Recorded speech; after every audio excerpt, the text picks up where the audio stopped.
Olá, tudo bom? Eu sou o Willis Tapajós, sobre gestão de riscos em programa anticorrupção. Primeiro vamos falar do COSO. O COSO é um livro, uma referência para você trabalhar gestão de riscos corporativos e controles internos. Então é o livro de maior referência no mundo. Então é usado pelas agências reguladoras em todo o mundo. E no Brasil não é diferente. Banco Central, TCU, Anvisa, todos os órgãos de controle, as agências de controles utilizam ou indicam para ser utilizado para ajudar você a criar uma matriz de risco corporativo e definir os controles internos. Ele é dividido em vários componentes. O primeiro componente, ambiente de controle. O ambiente de controle é onde nós trabalhamos a sua filosofia de risco. Como que a tua instituição, a tua empresa, a tua organização enxerga risco? Qual apetite a risco? Então, qual que é o direcionamento? Então, uma empresa conservadora, é lógico que ela vai querer o quê? Ter mais controles. Uma empresa agressiva, muito dinâmica, uma empresa inovadora de tecnologia, por exemplo, ela tem menos, ela pretende ter menos controle e se arriscar mais. Quanto maior a exposição a risco, maior retorno.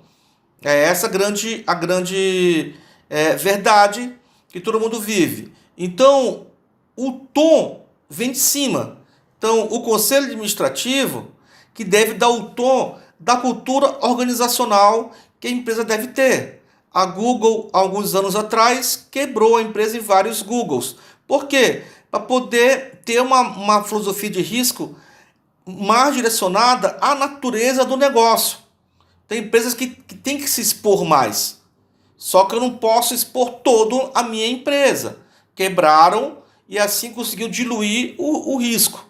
Então precisamos enxergar o risco, que o risco ele faz parte do negócio, é inerente ao negócio. Agora, qual que é, até onde eu quero me expor? Quanto maior a exposição, maior retorno. Consequentemente, quanto maior a exposição, eu posso sofrer maior impacto se o risco se materializar. Nós estamos falando de um programa anticorrupção. Então, quais são os riscos que eu quero assumir? Qual é a reputação que eu quero manter no mercado? Essa é a pergunta. Então, primeiro, quando eu falo um ambiente de controle, eu estou pensando internamente, a empresa, a instituição tua interna, a filosofia de risco dela. Então, precisa dar o tom do risco. Definir uma estratégia de controle de fraudes. O código de ética e conduta conforme a tua exposição a risco, conforme o teu apetite a risco. Seleção de pessoal e normas de promoção. A gente está vivendo um momento onde o risco de reputação, hoje, até por causa da velocidade da informação, eu costumo brincar que as redes sociais elas são os fofoqueiros de plantão, né? E às vezes é só fofoca, né? Nem é fato. Mas as empresas, se a imagem delas cair negativamente na rede, a velocidade é muito grande. Então, quanto custa uma reputação negativa nas redes sociais? Então, está falando de problema anticorrupção. Então, quais são os riscos que eu tenho de fraude e corrupção na minha empresa? Até onde eu quero me expor? Então, é muito importante definir uma estratégia contra a fraude e contra a corrupção. E ficar condizente com a tua filosofia de risco. Estabelecer, reforçar, avaliar as funções da auditoria interna. Nós sempre falamos do modelo europeu, nas 3 linhas de defesa. A primeira linha de defesa nós temos o dono do negócio, o gestor, quem conhece muito lá no negócio. Segunda linha, o pessoal de compliance e riscos. Terceira linha, auditoria interna. Então nós temos 3 linhas de defesa para defender quem? A minha empresa, a imagem dela, defender que não tenha fraude, não tenha corrupção. Então é importante reforçar essa função dentro da minha instituição. Desenvolver currículos condizentes com a minha cultura de risco, contra fraude e corrupção. E promover treinamentos. Treinamentos são constantes. É importante manter isso aí, uma agenda constante, seja presencial ou EAD, ensino à distância. desenvolver uma política e metodologia para investigar o potencial de ocorrências de fraudes. Então não vamos ser inocentes, dizer que a nossa empresa não tem fraude, tem fraude. Se você fala que não tem, porque você não está investigando ou você não tem controle interno. Então é importante você ter isso aí claro e ficar vigiando. Investigação de denúncias e suspeitas de fraude. Isso tem que ser permanente. Os controles internos só não vão resolver. É preciso também ter denúncias. Os controles internos de riscos já identificados. E aquele risco que você não identificou, podia ter uma fraude, que você não foi possível mapear e identificar aquele risco. Nem o primeiro nível de defesa, a área de negócio, o dono do processo, nem o segundo nível, nem o terceiro nível. Então o canal de denúncia é super importante e tem que investigar os incidentes apontados. Promover controles para prevenir, impedir e detectar. Prevenção sempre é o menor custo. Impedir é fechar a porteira, que não aconteça. E detectar, houve e eu detectei. É claro que eu não vou detectar automático. Às vezes pode até ser automático. Então hoje cada vez mais a gente está falando de inteligência artificial. Cada vez mais os sistemas têm controles internos dos próprios sistemas. Então eu consigo detectar um desvio, uma mudança de comportamento. A gente vê muito isso nas fraudes em cartão de crédito. Cada vez mais inteligência artificial trabalhando. E antigamente era caro implementar inteligência, automação. Hoje não. Hoje você consegue isso com um preço muito mais barato. Então, o primeiro componente é interno, que é o ambiente de controle, é filosofia de risco, é como a gente vai trabalhar risco da nossa instituição, apetite a risco. O segundo componente, a avaliação de risco.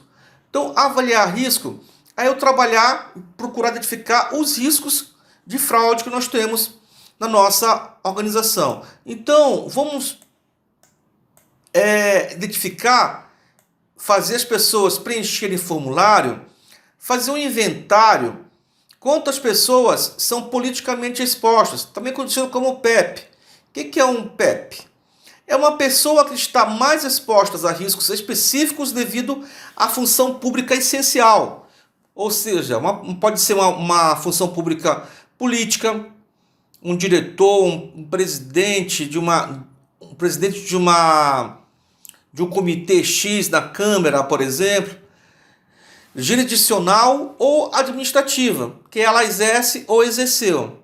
Eles são suscetíveis de se envolver em suborno ou corrupção por causa de sua influência, posição ou autoridade pública proeminente. Qualquer associado próximo ou membro da família dessa pessoa também será considerado em risco e poderá ser adicionado à lista de alvos da empresa para ficar no meu radar. Então vai entrar no meu radar de risco as pessoas PEP e as próximas dela e a família. Então é importante mapear essas pessoas. Também é importante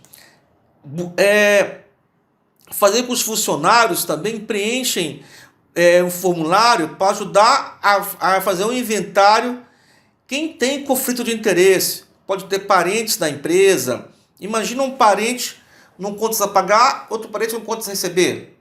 Um parente numa área de logística e um parente, por exemplo, no setor de compras. Um no estoque e outro na portaria, suprimentos. Então você começa a ter conflitos. Estou dando um exemplo bem simples, mas para realmente abstrair. Então é importante você desenvolver um formulário para todo mundo preencher esse formulário, deixar claro quais são as condições de conflito de interesse e ter isso também no seu radar, identificar esses riscos de conflito de interesse. Pode ser o pai e uma filha, pode ser uma pessoa também atendendo dois processos de negócio, um solicitante e um aprovador. Então pode também ser situações que acontecem com conflito de interesse. Outro ponto para trabalhar esse componente que nós chamamos de avaliação de risco de fraude do COSO é fazer uma due diligence. uma due diligence nos seus terceiros, nos seus fornecedores. Trata-se basicamente de uma investigação completa sobre risco de fraude. Analisar a idoneidade da empresa, o histórico dela, quem são os profissionais, o nível de turnover da empresa. É realmente fazer uma auditoria, mas mais ampla e com foco em fraude, em corrupção, em integridade. Ver a política dela de compliance, procurar trabalhar a ficha, como é que o pessoal costuma brincar, né? A capivara da empresa. Então, é fazer um due diligence mesmo. Antigamente, os nossos terceiros, eles não faziam parte da nossa cadeia de valor, eram até marginalizados. Hoje eles fazem parte da cadeia de valor, fazem parte do teu negócio e você é corresponsável se por um acaso alguma coisa ocorrer fora da conduta. A gente viu isso acontecendo com a Nike, com várias empresas aí que estavam com seus terceiros, estavam empregando crianças e outras pessoas em trabalho escravo ou sugêneres. Então é importante fazer uma due diligence. Lembra das redes sociais. Se o teu nome cai nas redes sociais negativamente, até você recuperar a tua imagem, a tua reputação. Então, nós estamos falando avaliação de risco de fraude e buscando risco para trabalhar programas anticorrupção. Existem vários indicadores de fraude. Nós chamamos as red flags. As red flags são os pontos de atenção. Então, quais são as red flags comuns? Não quer dizer que na tua empresa tenha isso, mas aqui vão algumas red flags para você pensar, porque aqui já pode ser um risco. Como está buscando avaliar risco, você já tem algumas red flags padrão de mercado. Existem algumas red flags do teu segmento. Eu trabalho com farmácia. Quais são? Eu trabalho no setor público X. Quais são? Eu trabalho na licitação e tenho que atender 866. Então, quais são? Então, você consegue já sair com vários riscos já identificados só olhando as red flags comuns de mercado. Conluio entre licitantes nas áreas de compra. Isso aqui é um red flag que você tem que olhar com muito carinho. Tenho lá, evidência ou indício de relação estreita entre licitantes. Então você vê muita amizadezinha entre os licitantes. Bandeira vermelha, red flag. Competição limitada no setor. Quando você vê que o setor tem poucos fornecedores, já é um sinal de red flag. Você tem que tentar desenvolver outros fornecedores. Eu vejo o pessoal com preguiça de desenvolver novos fornecedores. Não pode ter preguiça. Tem que ir lá visitar novos fornecedores, falar da tua empresa, para eles participarem da licitação, ir para fora do Brasil. Não sei por que as empresas não querem, vai para fora do Brasil. Aqui no Brasil só tem um fornecedor, só tem dois. Meu amigo, vai desenvolver novos fornecedores. Tira a bunda da cadeira. Vai lá e vai na China, vai em qualquer lugar, Taiwan, vai no Sudoeste Asiático, é maravilhoso lá. Tem muitos fornecedores lá. Então depende do que você precisa, tem que desenvolver mais fornecedores. Todas as propostas são bem acima do orçamento da licitação. Tem que ficar muito esperto, né? Se está muito acima do orçamento da licitação, pode ser ou você está errando feio, ou o preço está combinado, ou eles estão combinando. Então já começa a aparecer cartéis. E os cartéis estão combinando o preço e jogando todo mundo lá em cima. Empresas esperadas não dão lances, então também bandeira vermelha. Vencedor da licitação, subcontratante, licitante, perdedor ou não licitante. É importante você entender quem venceu a licitação. Aí ele contrata quem perdeu. Então começa a olhar a entrega também das licitações, dos projetos.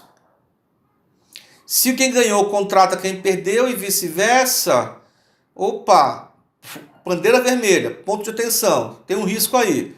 Existe um padrão nos lances vencedores e perdedores. É importante acompanhar o comportamento, né? Existe um padrão de lance, um padrão, uma ganha agora e a outra ganha, a terceira ganha, ao quarto de tal, a primeira ganhou, volta a ganhar. E também os lances no pregão, mesmo para pregão eletrônico, não interessa. É possível fraudar e eles vão fraudando se você não tiver bandeira vermelha ligada, levantada. Apenas o licitante atende às especificações, os demais apresentam propostas falhas. Também aqui o indício de quartel e eles estão querendo fraudar a licitação. Conluio entre comprador e licitante. Conluio é combinar o jogo, né? Tá combinando o jogo lá, o comprador, fornecedor e o licitante. O pessoal responsável pelas compras tem relação com o licitante vencedor. Hoje, cada vez mais as empresas caíram a ficha de não permitir que o licitante vá em eventos, vá naqueles happy hours maravilhosos, eventos, tudo pago. Ali começava já o relacionamento do fornecedor com o licitante. O fornecedor começava a entender melhor o comprador e ali começava o conluio entre as partes. O licitante oferece presentes ou benefícios. Especificação da licitação identifica o produto do licitante vencedor, quer dizer, um edital já direcionado, colocando principais características, né, as features, as funcionalidades, já direcionando para o produto, para os outros concorrentes que não atenderem, alguns itens que o concorrente não tem. Especificação do contrato altera após o licitante favorecido ser contratado. Desqualificação do licitante sem razão motivada, sem justificativa. Licitantes perdedores manifestam-se publicamente contra contrato adjudicado à empresa desconhecida. Também é importante levantar o red flag para fornecedor único. Situações de red flag: excesso de dispensa de licitação. É importante você olhar a área de licitação, a área de contrato sua, como é que ela está trabalhando isso, quem são os fornecedores, o porquê que tem esse excesso de licitação para esse setor. Uma empresa é favorecida e a empresa sem histórico no ramo. Uma vez eu participei de um edital presencial, foi muito louco, né? Era um edital de treinamento e apareceu uma empresa que fornecia serviços de limpeza e o treinamento era na área de TI. Quer dizer, a empresa não tem nenhum histórico de trabalhar com TI e treinamento. Então, tem editais que realmente precisam ser melhor trabalhados, né? Mas faz tempo essa situação. Eu espero que lá não tenha mais situações como essa, nesse órgão público. Execução contratual. Aceite de faturas sem fiscalização adequada, outra red flag. É importante fiscalizar as obras, quando é obra, né, para confirmar o que está sendo pago e as entregas. Então, hoje, você é obrigado a montar uma matriz de risco com o fornecedor sobre o projeto e entregar a contrafatura, né? Você paga conforme as entregas. Excesso de lucro ou falta de transparência na margem líquida do fornecedor. Modelo do contrato deixa margem para manipulação da medição, ou seja, não tem indicadores confiáveis, então é fácil você fraudar os números. Evidência de baixo desempenho por meio de dados públicos, denúncias, pesquisas de satisfação ou notícias. Então, a gente vê muito isso, infelizmente, na mídia, principalmente obras públicas, obras de engenharia civil não serem entregues. Outra bandeira vermelha: sanções são aplicadas mesmo com baixo desempenho, pouco contato entre contratante e contratado. Outro ponto de bandeiras vermelhas: sistema de pagamento. Então, a mesma pessoa que lança o pagamento autoriza, então aí dá a conflito de interesse, né? Nas auditorias sempre a gente procura trabalhar esses pontos, quando faz a auditoria, trabalhar conflito de interesse e segregação de função. Então aí nesse caso é bem claro uma segregação de função, conforme o tamanho da empresa tem que ter pessoas diferentes. Aumento de ressarcimento ou pagamento para indivíduos, transações feitas em horários e frequências estranhas, valores inusuais ou para destinatários excêntricos, controle interno que não é aplicado ou comprometido por pessoas mais experientes, discrepância nos registros contábeis e reconciliação dos itens inexplicáveis. De novo, muito importante ter controles automatizados e a importância da auditoria interna. Excesso de créditos suspeitos, ativo físico extraviado, evidência de alteração em documentos ou duplicados. Então, mais umas dicas de pontos de bandeiras vermelhas para vocês. Controles internos, conflito de interesse no processo, então segregação de função é uma boa saída. Uma pessoa tem um controle do processo do fim ao fim. A gente já viu vários casos de fraudes no Brasil e fora do Brasil. Uma pessoa, por exemplo, ela passou por vários setores e ela foi levando concessão de acesso dos sistemas. Então ela consegue fazer uma transação fim a fim. Então tem gente que tem a senha, o login e senha fim a fim. Então é importante você segregar função. Conluio de servidores, onde há pouco ou nenhum servidor. Como eu já viajei muito pelo Brasil, viajo, a gente vê as diferenças culturais, né? Você vai, por exemplo, mais no sul, as pessoas não interagem muito entre elas. Tem o churrasco, etc., mas eles não são tão assim, cheio de compadres para cá, compadres para lá. Você vai para o Nordeste, ou mesmo Rio de Janeiro, todo mundo é compadre. Todo mundo vai na casa do outro, tem mais intimidade, eu diria. Principalmente no Nordeste, né? Então, é importante você trabalhar o conluio entre os servidores, né? Então, é muito comum o conluio. Quanto mais a intimidade dos funcionários, mais bandeira vermelha. Você fala assim, poxa, mas o pessoal do RH, eles querem que as pessoas sejam mais... Todo mundo interage entre eles, etc. É importante a interação, a colaboração. Agora também é importante ficar monitorando o conluio. Manipulação deliberada de demonstrações financeiras ou extravio dos arquivos da auditoria. Então, essas são algumas bandeiras vermelhas importantíssimas para você trabalhar. Por quê? Isso já vai ajudar você, vai nortear você a identificar os riscos de fraudes. Já tem vários, com certeza você já deve ter pensado alguns riscos de fraude que você tem só olhando essas red flags. Então ajuda você a não começar do zero para montar a tua matriz de riscos. Então, quando nós falamos em avaliação de risco de fraude, que é um dos componentes do COSO, você está já avaliando os riscos e não está saindo do zero, está buscando já as red flags de mercado. Outro ponto, a avaliação de risco de fraude e corrupção. Algumas diretrizes para vocês. Risco de fraudes identificados, então você pode usar. Agora há pouco eu mostrei aqui PEP, você vai identificar risco aonde? Já no PEP, pessoa politicamente expostas, conflito de interesse, você faz formulários, começa todo mundo preencher os formulários, você começa a identificar conflito de interesse, aqui tem risco de fraude, PEP, risco de fraude, ou corrupção, a due diligence em terceiros, as red flags, tudo isso aqui vai ajudar você já não começar do zero e já ter uma avaliação de risco de fraude e corrupção. Então, quando nós falamos risco de fraude e corrupção, primeiro ponto, é identificar os possíveis eventos, o que pode ocorrer. Então, deve incluir uma lista completa de potenciais riscos.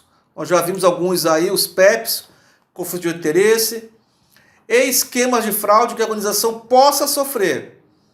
Então, se você possa sofrer, tem uma probabilidade. Então, o risco é um evento que pode ocorrer, uma probabilidade.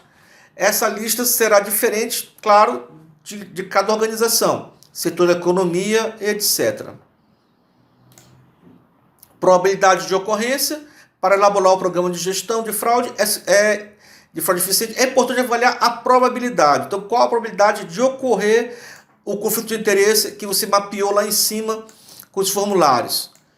Significância para a organização. Fatores quantitativos e qualitativos devem ser considerados para a avaliação da significância do risco de fraude para a organização. Por exemplo, certo risco de fraudes pode representar apenas um irrelevante risco financeiro para a organização, mas pode indiretamente impactar consideravelmente a sua reputação.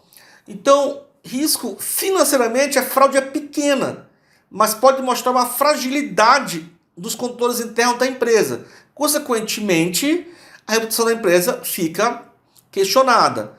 Então, vários riscos com baixa materialidade, eles podem virar material, se você somá-los. Então, tem que ter cuidado com isso, com a significância das fraudes para a organização. Pessoa ou áreas sujeitas a risco.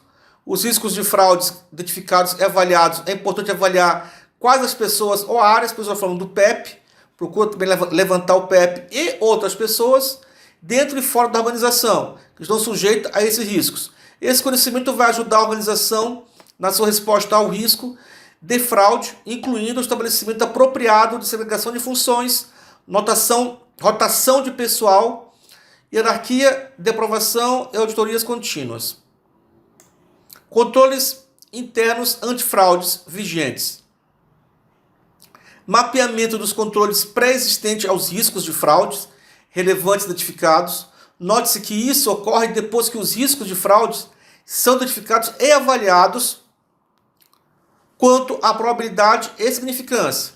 Progredindo dessa ordem, esse modelo pretende que a organização avalie os riscos de fraudes identificados inerentes ao negócio, ou seja, sem consideração dos controles internos. A avaliação da efetividade dos controles. Eu vejo muitas empresas que ainda não entenderam. O controle interno não é para ser chato. Ele é necessário, mas se ele está muito chato, tem coisa errada aí. Tá? Então ele está mal feito, então ele não está dinâmico, então ele está atrapalhando muito o negócio. Então precisamos ter controles internos mais inteligentes e efetivos. Muitas empresas chamam de burocracia ou burocracia. Então toma cuidado com o controle interno. A organização deve ter um processo para avaliar se os controles identificados estão funcionando de forma eficaz e mitigando realmente as fraudes. Riscos residuais. Riscos residuais é quando você implementa plano de ação, você está o controle interno, mas sempre vai ter um impacto, vai ter uma probabilidade de impacto X. Então não existe blindagem 100%. Você pode implementar plano A, plano B, plano C, e ainda os testes de controles internos acontecendo, ainda assim, ainda vou ter um restinho de risco. Esse restinho de risco nós chamamos de risco residual. Então sempre vou ter uma probabilidade de zero alguma coisa. Então eu vou garantir 98% de sucesso. Eu vou ter 2% de fraude. Então pode ser que eu tenha 2%, 1%, 0,1%. Esse 0,1% ou 2% é o risco residual.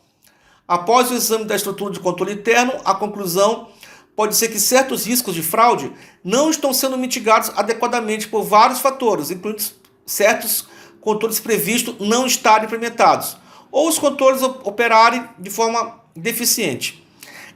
Tem controles que eu não implementei, tem controles que são manuais, então tem um risco, mas o residual só vai aumentando. Tem negócio que é inerente àquele risco, então eu não consigo, o meu risco residual é muito alto, eu não consigo colocar mais controle, colocar uma catraca física lá, por exemplo, que vai atrapalhar meu negócio e muito. Então eu prefiro implementar outro tipo de controle. Esse tipo de controle ele não tem muita efetividade. Esses riscos residuais devem ser avaliados pela organização no desenvolvimento de resposta ao risco de fraude. Resposta ao risco de fraude. Riscos residuais devem ser avaliados pela organização e uma resposta ao risco de fraude deve ser proposta para endereçar o risco residual. A resposta ao risco de fraude pode ser uma combinação de implementação de controles, auditoria contínua e deixar atividade. Ou deixar atividade se os riscos são muito altos. Então é importante você ter noção dos riscos, implementar controles e medir os riscos residuais. E ver se vale a pena você implementar mais controles ou talvez sair do ramo, se for o caso, né? Então, o que nós acabamos de ver aqui? Nós vimos mais um item que pertence ao componente do COSO, chamado avaliação de riscos de fraudes.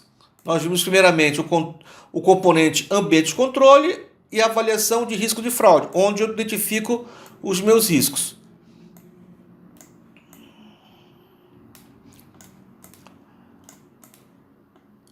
Então, materializando uma matriz de risco, estou avaliando o risco.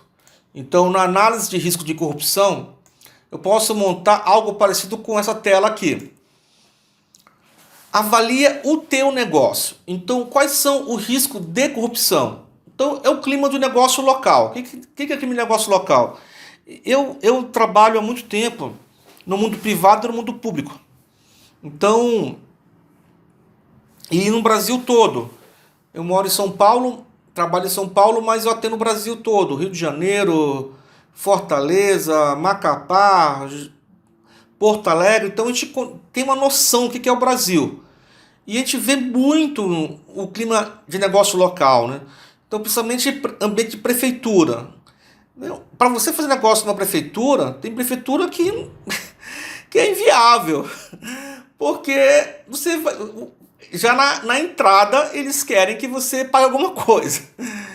Então, avalie o risco de corrupção do teu negócio. Se você interage muito com a prefeitura, o risco é maior. Se você interage com o Ministério XYZ, é menor, comparativamente. Também isso é minha leitura, tá legal? Eu posso estar totalmente errado, mas é minha percepção andando pelo Brasil aí. Então procure entender o risco do negócio, o risco de corrupção. Então, risco local, do clima local. Se eu falo prefeitura, é X. Se eu falo estado, é outro. Se eu falo federal, é outro. Então procure entender melhor o risco de corrupção. Nesse exemplo aqui, hipotético, clima de negócios local. Risco de corrupção, suborno de funcionário público para garantir, reter ou influenciar uma decisão de negócio. Uma decisão de negócio imprópria. Esquema de corrupção, pagamentos potenciais impróprios, ou seja, propina, para funcionários da alfândega para facilitar o processo relativo à importação de produtos e para liberar a importação de produtos ilegais. Outra situação de esquema de corrupção, pagamentos potenciais impróprios para autoridades fiscais para garantir redução ou eliminação de passivos fiscais. Outro esquema de corrupção, pagamentos potenciais impróprios para funcionários de governo para garantir um pedaço desejado de propriedade ou termo de arrendamento favorável. Então, probabilidade, alta, baixa ou média? Média para todos. Impacto potencial, impacto no teu negócio, impacto na imagem, na tua reputação, impacto financeiro. Então, você pode quebrar aqui o impacto em vários tipos de impactos ou colocar pesos, mas aqui está bem mais simples.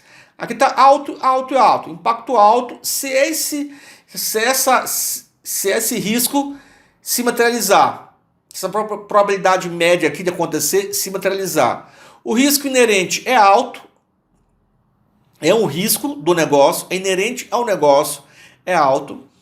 Classificação do risco residual. Mesmo implementando controle interno, plano de ação e testes, eu vou ter ainda um risco. Esse risco é considerado baixo. Então, aqui é um exemplo de uma matriz de risco, risco de corrupção. Então, agora, eu acabei de ir passo a passo e mostrei o componente avaliação de risco de fraude.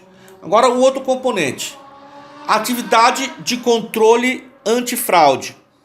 Então, uma vez que você montou a tua matriz de risco, é importante ter controles. Então, os controles, você vai definir e documentar os controles mitigatórios. O que é mitigatórios? O que é mitigar? É reduzir o impacto caso o risco se materialize, ou reduzir a probabilidade de acontecer. São controles de mitigação. Então, documentar controles mitigatórios e relacionado com os riscos de fraudes ou corrupção identificados. Então, aqui foi identificado o risco de corrupção, suborno de funcionário público para garantir, reter ou influenciar uma decisão de negócio imprópria. Você vai criar controles anticorrupção. Quais são os controles que você vai fazer? Então você precisa definir controles. Depois classificar os controles, a classificação do controle de mitigação, se ele é eficiente ou não é eficiente. Às vezes você definiu o controle, mas de qualquer forma ele não é eficiente por vários motivos. Por ser manual, por não ser formal. Então você precisa definir esses controles de mitigação e classificá-los. Outro ponto, modificação de controles existentes, concepção e implementação de controles preventivos e detectivos, e implementação de tecnologias novas. Então, quais são os tipos de controles que a gente pode colocar numa organização? Podemos colocar controles anticorrupção, um programa formal de conformidade anticorrupção, comitê de compliance ou anticorrupção obrigatório para analisar ou receber a atualização de dados de transações de alto risco. Então, por exemplo, essa transação aqui em cima da matriz de risco, pagamentos potenciais impróprios para funcionários de alfândega para facilitar o processo, essa transação ela poderia passar por um comitê. Então seria um controle de mitigação. Padrões escritos, ou seja, código de conduta e anticorrupção e outras políticas correlatas, é outro controle anticorrupção. Comunicação e treinamento anticorrupção para funcionários. O tom da alta administração, ou seja, o que a alta administração está falando, como é que ela pensa, qual a filosofia da organização sobre risco. Verificação de histórico de funcionários, então acompanhar a vida do funcionário. Sistema de delação, então incentivar a delação interna. Funcionário que delatar o seu chefe ou colega vai ganhar um prêmio. Rastreamento e aprovação de solicitação de presentes, entretenimento e hospitalidade. Então aqui começa um conluio, né, onde você vê muitos fornecedores pagando estadia, pagando presente, viagens, shows e etc. Aqui em São Paulo, época de Fórmula 1, você vê um monte de clientes vindo para cá, pago pela fornecedores. Isso vem diminuindo bastante, tá? Devido ao programa de compliance e anticorrupção. Disposição contratual sobre conformidade de terceiros. Então eu falei da due diligence em terceiros, fornecedores. Um processo de seleção, licitação competitiva, incluindo divulgação de RFP. É importante o RFP Request for Proposal. É uma requisição formal de proposta, onde todo mundo fica claro o que está se comprando e quais são os critérios para eleger o vencedor. É menor preço? É só menor preço? Então, coloca todos os pesos dos critérios para dar o vencedor da proposta. Sistema de classificação de nível de risco de terceiros, diligência prévia, que eu já citei, múltiplos níveis de aprovação contratual, isso aqui ajuda muito também. Hoje tem os sistemas maravilhosos que criam o workflow, que você consegue aprovar isso mais facilmente, sem criar uma lentidão na empresa. Controles contábeis de análise de fatura de fornecedor, aprovação e pagamento. Então aqui também com um workflow de aprovação. Um processo de análise de relatórios de despesas de viagem, aprovação e reembolso. Uma cultura de ética do funcionário, avaliação de conhecimento, entrevistas de desligamento, auditorias anticorrupção obrigatórias, regulares, e rotatividade obrigatória do pessoal do nível de gestão local de alto risco. Então, aquelas pessoas de alto risco que você mapeou antes, é importante você fazer uma rodar, senão fica viciado, né, o ambiente. O chefe já conhece o auditor interno, que já conhece o cara de conta, que já conhece, então a gente vê de vez em quando umas fraudes aí. todo mundo virou amiguinho e o conluio está pronto. Alguns exemplos de controles anticorrupção preventivo. Tem um programa anticorrupção formal, uma estrutura definida, padrões escritos de código, comunicação, tom da autogestão. Então aqui nós temos praticamente o que eu coloquei aqui nos controles de anticorrupção, mas aqui deixando claro que esses aqui são preventivos, ou seja, estou trabalhando para evitar a corrupção, evitar a fraude. Segregação de funções obrigatórias, aqui é muito importante a auditoria interna para ajudar. Então aqui você já tem vários pontos de preventivos. E detectivos aconteceu, o gato subiu no telhado, pegou fogo, acompanhamento de presente, hospitalidade. Então aqui você está detectando. Então ocorreu, só que você pegou. Então se você vê, também pode ser que também você consiga ver tendência. Se você tem um sistema de inteligência artificial, por exemplo, ele consegue ver comportamentos de pessoas X com fornecedores Y e presentes. Você começa a cruzar essas informações e ele fala, olha, aqui nós estamos detectando um forte indício de corrupção, de conluio entre o funcionário e o fornecedor. Auditoria de relatório de despesas, monitoramento periódico de terceiros, sistema de delação, entrevista de desligamento. Então aqui são alguns pontos de detecção. Aqui você pode detectar corrupção ou fraude. Então aqui estou destacando a detecção, aqui preventivo, e nesse primeiro quadro são controles gerais, sem separar preventivo e detectivo. Outros pontos de atividades de controle antifraude tem uma política de anticorrupção, já citei ali como um dos controles, um plano de combate à corrupção, escrito e sendo seguido, um registro de interação com o agente público. Então todo funcionário que interagir com o funcionário público, ele tem que escrever um formulário, tem que formalizar isso, e também formalizar o registro de brinde, nome do colaborador que concedeu, recebeu um brinde ou hospitalidade e outras informações. Quando fala registro de interação com o agente público, motivo da interação e outros campos. Então, dessa forma, eu estou trabalhando o controle da antifraude, o controle da anticorrupção. Então, são controles que eu estou implementando a partir da minha avaliação do risco. Eu avaliei o risco e agora eu estou trabalhando o controle do meio ambiente. Outro componente do COSE, informações e comunicação. Então aqui a ideia é promover a importância do programa de gestão de risco de fraude e a oposição da organização e a posição da organização sobre risco de fraude, tanto interna como externamente, através de programa de comunicação corporativa. Conceber e fornecer treinamento de sensibilização para a fraude. Então é importante trabalhar muito a conscientização, comunicação interna, endomarketing. Eu gosto muito da GMO, Gestão de Mudança Organizacional. Então, isso aí, existe uns gurus maravilhosos de administração. Eu montei um curso desse alguns anos atrás. O curso ficou muito bom, porque dá uma força para quem está trabalhando mudança cultural nas empresas. O GMO, Gestão de Mudança Organizacional, ajuda a você mudar a chave da empresa, que agora é pauta a anticorrupção, é pauta a fraude, é pauta o compliance. Então precisamos ficar batendo nisso. Então quem tem filho sabe, não adianta falar hoje, filho não escova o dente. Tem que repetir isso direto, tem que mostrar o que acontece no escovar o dente, e etc. Então é uma questão de sensibilização, conscientização, tem que ter um plano contínuo. E nas empresas tem muita gente boa para isso. Normalmente eu encontrei muita gente boa no RH, que trabalha com comunicação interna.